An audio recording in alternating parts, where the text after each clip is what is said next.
Cuando los colonos británicos llegaron a lo que hoy conocemos como Estados Unidos, la región estaba habitada por una diversidad de pueblos indígenas con culturas, lenguas y sistemas sociales variados. Estos pueblos indígenas habían vivido en el continente durante miles de años y habían desarrollado sociedades complejas y adaptadas a sus entornos específicos. 1. Diversidad cultural y lingüística. La población indígena estaba compuesta por numerosas tribus y naciones con sus propios idiomas, tradiciones y formas de vida. Ejemplos notables incluyen los iroqueses en el noreste, los algonquinos a lo largo de la costa atlántica, los sioux en las grandes llanuras y los pueblos pueblo en el suroeste. 2. Sistemas sociales y políticos. Muchas de estas sociedades tenían estructuras políticas bien definidas. Por ejemplo, la Confederación Iroquesa, o Liga de las Seis Naciones, era una alianza política y cultural que unía a varias tribus y tenía un complejo sistema de gobierno democrático. 3. Economía y subsistencia. Los modos de vida variaban ampliamente. Algunas tribus eran cazadoras-recolectoras, mientras que otras practicaban la agricultura intensiva. Por ejemplo, las tribus del noreste cultivaban maíz, frijoles y calabazas, mientras que las tribus de las grandes llanuras dependían en gran medida de la caza del bisonte. 4. Relaciones con los colonos. Las relaciones entre los colonos británicos y los pueblos indígenas fueron complejas y variaron con el tiempo y el lugar.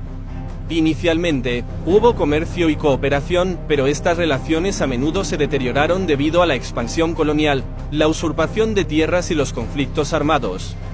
Cuando los colonos británicos comenzaron a establecer asentamientos permanentes en el siglo XVII, como Jamestown en 1607 y Plymouth en 1620, entraron en contacto con estas diversas poblaciones indígenas. Los colonos trajeron consigo enfermedades que devastaron a las poblaciones indígenas, quienes no tenían inmunidad a las enfermedades europeas. Además, los conflictos por tierra y recursos llevaron a una serie de guerras y desplazamientos forzosos de los pueblos indígenas. En resumen, antes de la llegada de los colonos británicos, la población en lo que hoy es Estados Unidos era diversa y compleja, con sociedades avanzadas y adaptadas a sus entornos específicos. La llegada de los colonos británicos tuvo un impacto profundo y a menudo destructivo en estas comunidades indígenas. La colonización británica en lo que hoy es Estados Unidos comenzó a principios del siglo XVII y continuó hasta la independencia estadounidense en 1776. Este periodo de colonización duró aproximadamente 170 años. Durante este tiempo, el impacto en las poblaciones indígenas fue devastador. Impacto de la colonización en la población indígena. 1. Desplazamiento y conflicto. La expansión colonial provocó numerosos conflictos armados, como la Guerra del Rey Felipe, 1675 a 1678, y las Guerras de los Indios Pequot, 1636 a 1638, que resultaron en la muerte y el desplazamiento de muchas comunidades indígenas. 2. Enfermedades. La introducción de enfermedades europeas como la viruela, el sarampión y la gripe tuvo un efecto catastrófico en las poblaciones indígenas, que no tenían inmunidad a estas enfermedades. Se estima que las epidemias redujeron la población indígena en un 90% en algunas áreas. 3. Pérdida de tierras y recursos. La usurpación de tierras por parte de los colonos y la destrucción de los recursos naturales esenciales para la subsistencia indígena llevaron a una disminución significativa de la población. Población indígena antes y después de la colonización.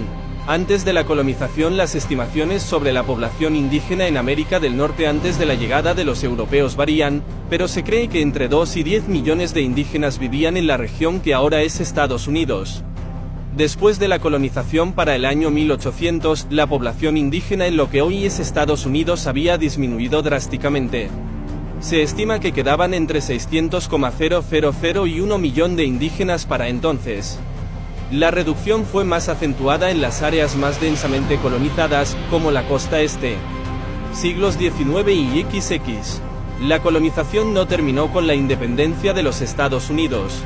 Durante los siglos XIX y XX, el desplazamiento y la reducción de la población indígena continuaron a través de políticas como la Ley de Remoción de los Indígenas de 1830, que llevó al Camino de las Lágrimas y las guerras indígenas en el oeste. Para 1900, la población indígena de Estados Unidos había disminuido a unos 250,000 individuos. En resumen, la colonización británica y las políticas posteriores del gobierno de Estados Unidos tuvieron un impacto devastador en la población indígena, reduciéndola de varios millones a solo unas pocas centenas de miles para el inicio del siglo XX. Cuando Estados Unidos se liberó de la colonización británica con la Declaración de Independencia en 1776, los estadounidenses de ese tiempo eran una mezcla diversa de poblaciones, incluyendo colonos europeos, africanos esclavizados e indígenas americanos. Aquí hay una descripción más detallada de estos grupos.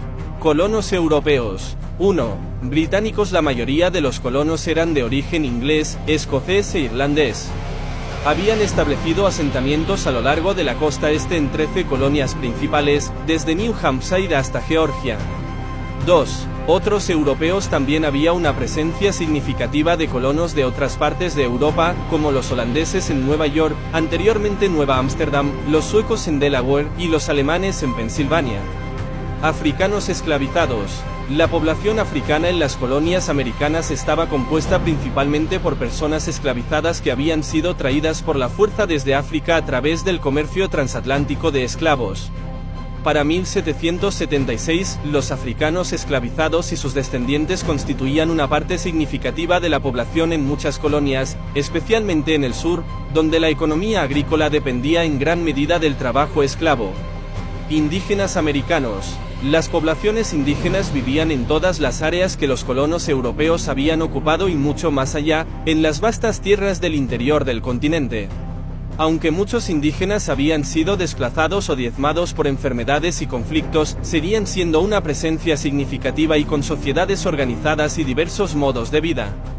Otros grupos. 1. Mestizos. En algunas regiones, especialmente en áreas controladas por los españoles y franceses, había poblaciones mestizas, mezcla de europeos e indígenas, y criollas descendientes de europeos nacidos en América. 2. Hugonotes. Refugiados protestantes franceses que huyeron de la persecución religiosa en Francia, algunos de los cuales se establecieron en las colonias americanas. Situación social y política. Para 1776, estas poblaciones vivían bajo diferentes condiciones legales y sociales. Colonos europeos. Muchos eran libres y poseían tierras, aunque las clases sociales variaban desde terratenientes adinerados hasta trabajadores y sirvientes contratados. Africanos esclavizados no tenían derechos legales y vivían y trabajaban en condiciones extremadamente duras bajo la opresión de la esclavitud. Indígenas americanos. Aunque algunos mantenían cierto grado de autonomía, muchos enfrentaban desplazamiento, pérdida de tierras y conflictos con los colonos. La Revolución Americana, liderada principalmente por colonos europeos que buscaban independencia del control británico, dio origen a los Estados Unidos de América. Sin embargo, la nueva nación continuó enfrentando profundas desigualdades y conflictos, particularmente en relación con la esclavitud y la expansión hacia tierras indígenas.